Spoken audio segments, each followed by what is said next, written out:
Balikan natin ang mga balita sa ilang saglit. Roban, sa iyo muna please.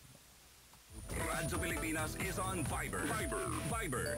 One tap and swipe. Nandyan na lahat. Receive credible news and information, pati mga trending topics at videos. Sure na meron dito niyan. Stay on track with Radyo Pilipinas on Viber.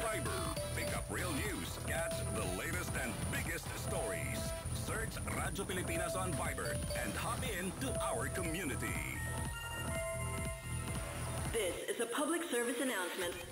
Maging handa sa oras ng sakuna. Para sa iyo at sa iyong pamilya, laging siguruhin. Go Bag ay nakahanda at naglalaman ng mga sumusunod. Ilang pirasong damit, ready-to-eat na pagkain at inuming aabot ng 3 araw. Personal na gamit para sa inyong hygiene. First aid kit kabilang ang alcohol, bandages, gamot sa lagnat, ubo at sipon, pati na rin ang inyong vitamins at maintenance medicines. Maglagay ng pito, flashlight, lighter o posporo. Huwag kalimutan ang mga charger o power bank. At higit sa lahat, isama ang mga importanteng gamit gaya ng inyong mga legal na dokumento, IDs, ATM o passbook, insurance at iba pa. This is a public service announcement. From PBS, Presidential Broadcast Service and Radyo Pilipinas. Matutupad na ang kauna-unahang underground railway sa bansa. Ito ang Metro Manila Subway. Ikokonekta sa MRT, LRT at PNR. Mas bibilis ang biyahe at taloy ng trapiko. Sinimulan at tatapusin sa termino ni Pangulong Ferdinand R. Marcos Jr. Once operational, the MMSP Phase 1 will reduce travel time between Quezon City and the Manila Airport from 1 hour and 30 minutes to 35 minutes. Sa bagong Pilipinas, bawat proyekto ng gobyerno ginhawa ng sambayanang Pilipino.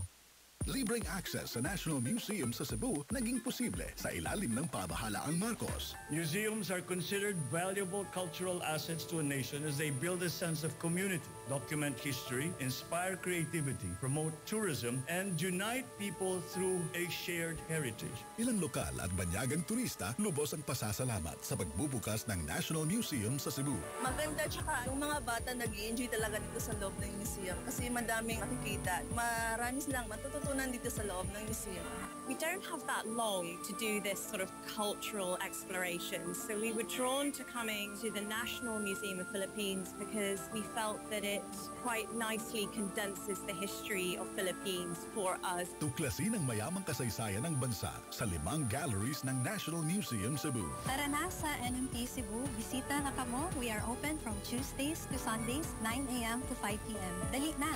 Sa nagbabagong Pilipinas, patuloy ang trabaho, patuloy ang pagbabago.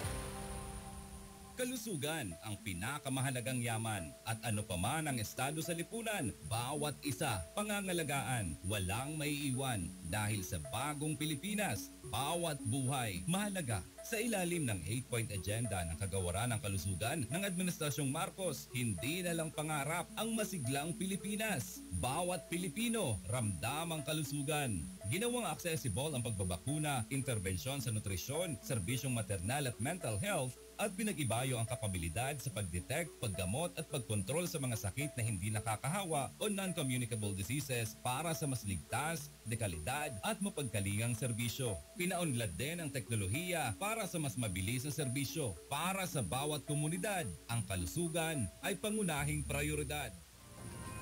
Bawat buhay ay mahalaga sa Administrasyong Marcos. Kaya makakaasa ang bawat Pilipino na kaagapay nyo ang pamahalaan sa bago ninyong simula.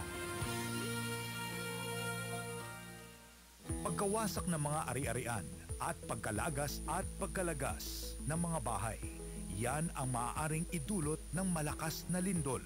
At bilang bansa na lantad sa ganitong panganib, importante na tayo ay handa. Kaya inilunsad ng DOST PHIVOLCS ang Seismic Hazard Atlas Design Earthquake o SHADE Project na layong gawing mas akma sa banta ng lindol ang disenyo ng mga gusali sa bansa.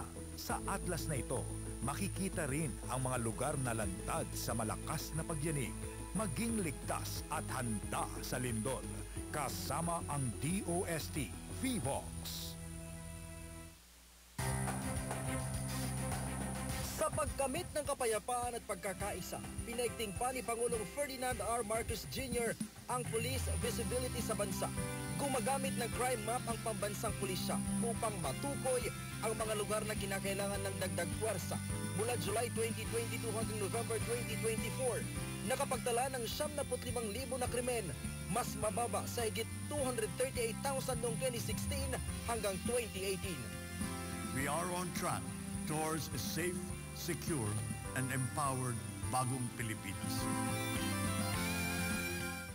Ito ang Presidential Broadcast Service. Radyo Pilipinas. Radyo Publiko ng Bagong Pilipinas para sa Bagong Pilipino. Nagbabalik ang Radyo Pilipinas News Nationwide. Nagpapatuloy ang ating Radyo Pilipinas News Nationwide at narito ng balita, panibagong agresibong aksyon ng China sa Panatag Show. Kinundina ni Senador Francis Tolentino. Si Nympha Asuncion sa detalye.